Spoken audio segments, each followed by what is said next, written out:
Lu. Assalamualaikum warahmatullahi wabarakatuh.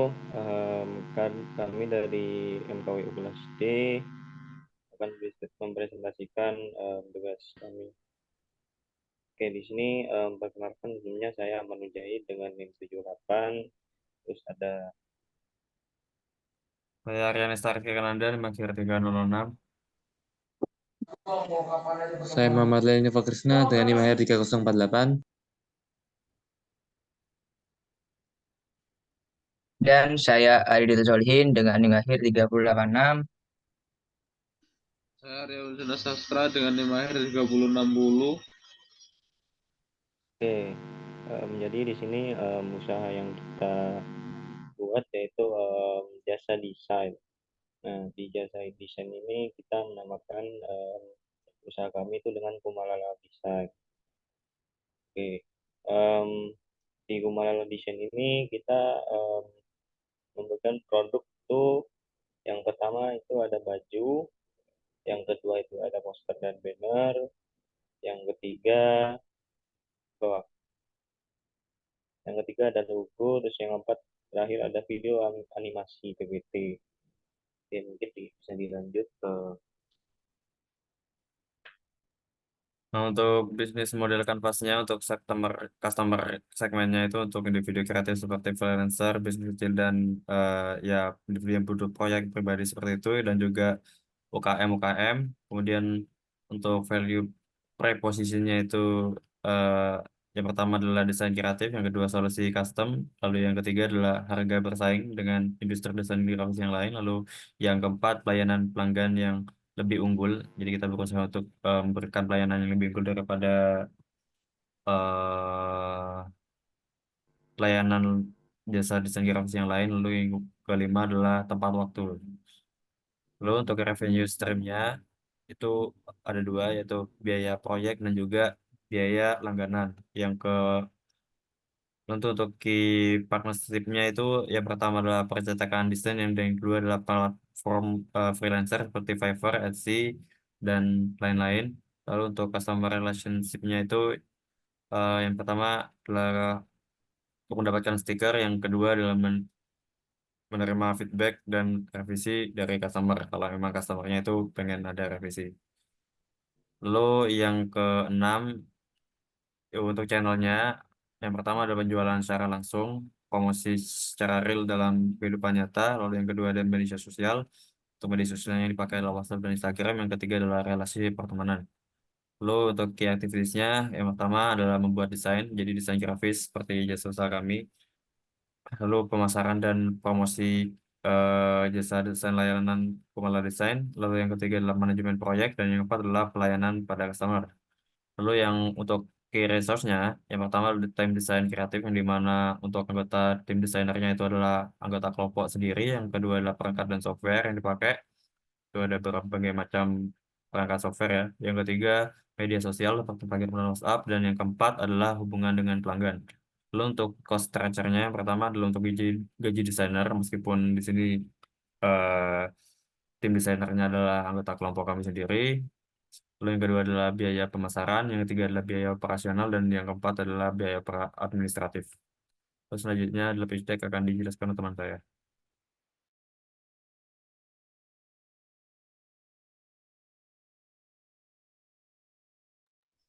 Kemudian untuk pitch deck-nya, di sini usaha kami membuat sebuah pitch deck yang akan ditujukan untuk menarik perhatian berbagai orang mengenai produk yang kami produksi. Isinya antara lain vision goals, visinya menjadi desainer digital yang inovatif dan kreatif. Goals-nya akan tercapai apabila kita menyediakan desain digital profesional yang memenuhi kebutuhan klien dan memberi nilai tambah. Solusinya, Kumalakan Desain menyediakan layanan desain digital profesional yang dibuat oleh tim ahli, dan kami berusaha mematok harga yang bisa diterima oleh masyarakat awam. Problem yang kami hadapi yaitu harga desain biasanya memiliki rentang yang cukup tinggi. Banyak masyarakat yang tidak melek atau tidak memahami desain, kemudian mempelajari desain membutuhkan waktu dan tenaga yang cukup besar. Software yang dipakai rata-rata berbayar, serta untuk mengoperasikan software itu perlu spesifikasi yang mumpuni. Market size-nya pertumbuhan pasar desain digital semakin luas pada tahun 2021. Pendapatan desain grafis diperkirakan mencapai 45,8 miliar. Desain digital memiliki potensi pertumbuhan terutama di segmen perusahaan teknologi, e-commerce, dan industri kreatif. Produk, layanan desain UI UX, identitas merek, ilustrasi, animasi, dan banyak lagi.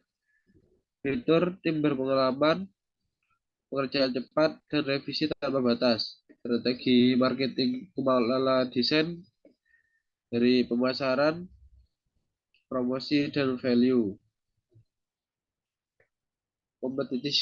Competition-nya yaitu berbagai tempat percetakan yang bisa menyediakan desain sekaligus mencetak desainnya itu. Kelemahannya tenaga ahli yang kurang profesional dikarenakan melakukan pekerjaan yang bukan bidangnya. Next, berikut profil tim kami. Indikator kerja, sasaran produk kami yaitu berfokus pada orang yang membutuhkan jasa desain. Usaha kami tidak membutuhkan biaya produksi karena kami yang mengerjakan sendiri. Perluasan pasar dalam menjalankan usaha, kami memperkenalkan produk kami melalui media sosial dengan memperluas melalui review-review dari pembeli.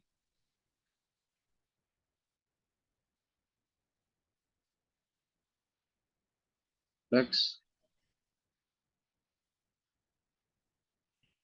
Selanjutnya analisis market research. Oke, di sini yang keempat analisis market risk, yaitu yang pertama definisi masalah. Di sini market risk fungsi yang mempunyai fungsi yang menghubungkan konsumen dan publik dengan pemasaran. Tujuan utama dari market risk yaitu mengidentifikasi dan membantu pembagian mengolah elemen dalam marketing. Nah, kami selaku owner Kumala Desain menemukan beberapa masalah terkait penjualan jasa desain, kemudian tentang harga yang paling disukai oleh customer. Yang kedua, 42 metode pengumpulan data. Dalam proses pengumpulan data, usaha yang kami kembangkan yaitu kelompok kami menggunakan teknik pengumpulan data dengan penelitian primer melalui kuesioner Google Form. Nah, kami ajukan dengan keadaan yang sebenarnya berikut pertanyaan kami juga untuk responden dalam kuesioner via Google Form. Yang pertama, nama. Yang kedua, umur. Yang ketiga, asal kota. Yang keempat, status. Yang kelima, pernahkah melakukan pembelian sebuah desain? Yang keenam, apakah tertarik untuk membeli sebuah desain? Yang ketujuh, desain apa yang mungkin diperlukan? Yang kedelapan, jenis desain seperti apa yang disuka? Yang ketujuh, sistem pembayaran apa yang sering Anda gunakan? Yang kedelapan, berapa range yang ideal untuk sebuah desain? Yang kesepuluh, penilaian apa yang paling untuk jasa desain? Terus yang selanjutnya akan dijelaskan oleh teman saya.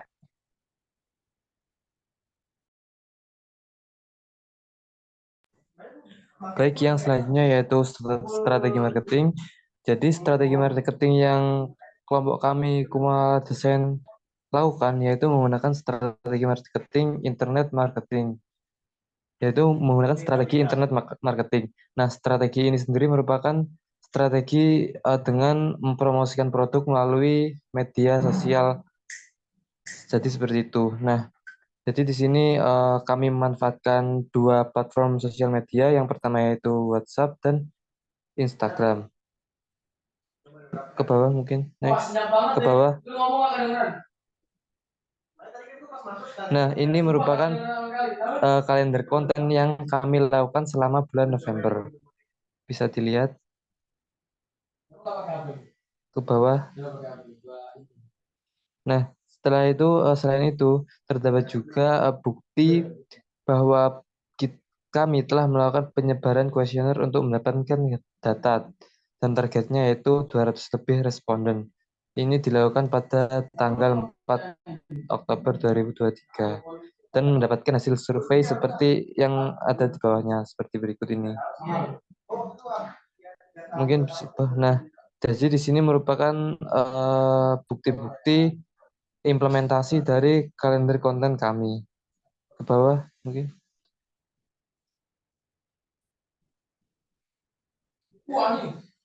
Stop.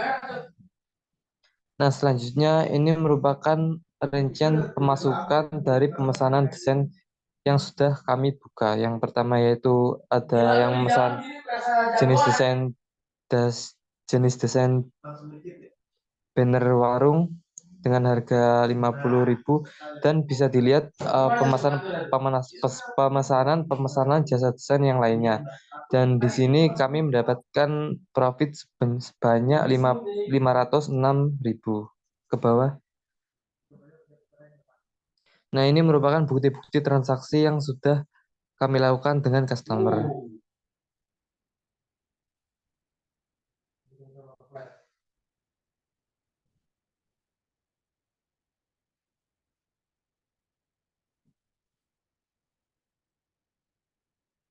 Nah, ini merupakan keuntungan. Jadi, keuntungan yang kami dapatkan yaitu sebesar 506.000. Keuntungannya itu sama dengan pemasukannya karena dalam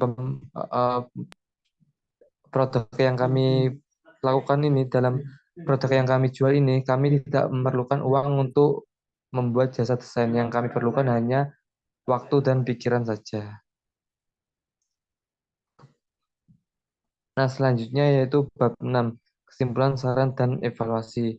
Nah, dalam proses penjualan produk Kumala Desain, kami telah melakukan promosi secara online dengan menggunakan sosial media, Instagram, dan WhatsApp. Nah, di sini kami tidak bisa memenuhi target yang ditentukan oleh dosen kami yang sebesar 1 juta.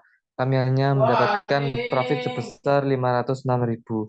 Nah, berdasarkan hasil analisis kami, terdapat beberapa hal yang menyebabkan kami belum bisa memenuhi target profit. Di antaranya yaitu banyaknya customer yang belum percaya terhadap brand yang kami buat. Yang kedua yaitu brand besar yang sudah berdiri lama dan dapat dipercaya oleh banyak customer. Yang ketiga yaitu konten promosi tidak memberikan contoh setiap jenis desainnya. Yang ketiga yaitu postingan kurang menarik sehingga menurunkan minat pembeli. Yang ketiga yaitu kurangnya strategi pemasaran dan penjualan karena hanya dilakukan di 2 platform saja. Yang terakhir yaitu customer masih terbatas hanya dalam lingkup pertemanan, komunitas maupun keluarga. Bawah. Nah, tentunya berdasarkan dari hasil evaluasi di atas, kami akan terus melakukan perbaikan ke depannya, dimulai dari pembuatan poster dan postingan promosi yang lebih menarik, serta memperluas lagi jaringan promosi dengan memanfaatkan lebih banyak lagi platform media sosial. Selain itu, kami juga menyadari bahwa jika kita ingin membuka sebuah usaha desainer, kita harus membutuhkan portofolio desain yang pernah kita buat. Hal ini akan dapat mempermudah untuk menarik customer, karena dengan adanya portofolio, maka customer akan mengetahui kualitas dari desainer. Nah, mungkin itu saja presentasi dari kelompok kami. Apabila ada salah kata, kami mohon maaf. Assalamualaikum warahmatullahi wabarakatuh.